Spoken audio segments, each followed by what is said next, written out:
Howdy howdy, my name is John and this video is the New York Times by the book tag. I was tagged by Heidi at Heidi's Bookish Adventures and I'll provide a link to her video below. She's almost at 100 subscribers as of the filming of this video, and if she's not already over 100, hopefully some of y'all will go and subscribe to her and get her over that milestone. I'm also going to link one of my favorite videos of hers in the description below. Heidi is from Estonia, and she did one of her videos in Estonian, and you can read along. It has English subtitles. It is something I would like to see other booktubers do who do not speak English as their primary language. The original was created by Marie Berg. Her video is actually private the last time I checked, but I'll still provide a link in the description below. Question number 1, what book is on your nightstand now? Alright, so I have a couple. If you've been watching my channel, you know that I'm slowly making my way through The Soul Forge by Margaret Weiss. I also have on my nightstand this book of power puzzles. It's various puzzles. It's actually three books in one. And every now and again, if I don't want to actually read something, I'll just open up this book to one of the puzzles and kind of work on it.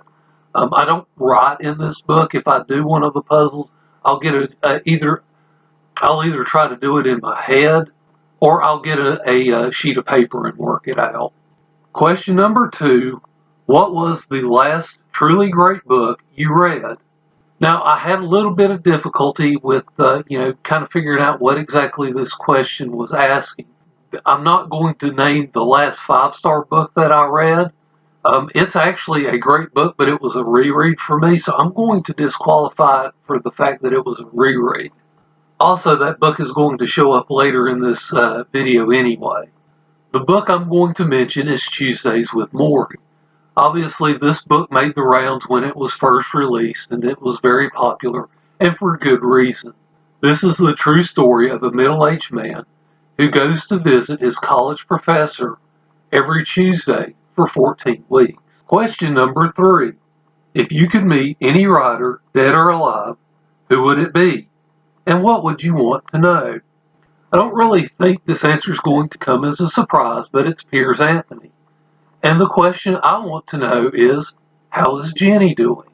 Question number 4, what books might we be surprised to find on your shelves? Now, I'm actually a little bit curious as to see what you think you would be surprised to see on my bookshelf. So if you have a book that you think would be surprised that I would have, put it in the comments below and I'll tell you whether or not I have it. The book I'm going to show is the Amy Vanderbilt Complete Book of Etiquette. Wonder how many of y'all saw that one coming. Question number 5, how do you organize your personal library? I do try to keep series together, but honestly, a lot of the organization beyond that is just what book fits on what shelf. Question number 6, what book have you always meant to read and haven't gotten around to yet? Anything you feel embarrassed never to have read. Back in the early 2000s, I briefly joined the Folio Society. These 3 books were part of the introductory package, and I've never actually gotten around to reading these books.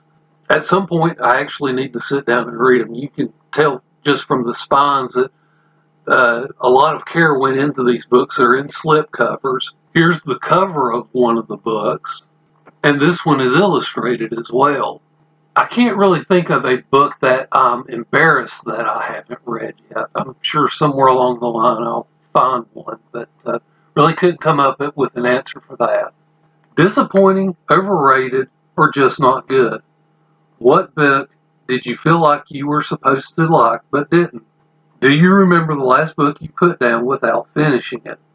The book I thought was overrated was Othello by William Shakespeare. I just did not enjoy reading this at all. The last book I did not finish was Eye of the World by Robert Jordan. At the time, it was the wrong book at the wrong time, and this book's okay. I probably, if I'd If the book had finished where I'd stopped, I would have given it 3 stars. It's not a bad story. It's just I got about halfway in this book, and it was a story that I was not enjoying well enough to get through the other half. Question number 8, what kind of stories are you drawn to and you stay clear of?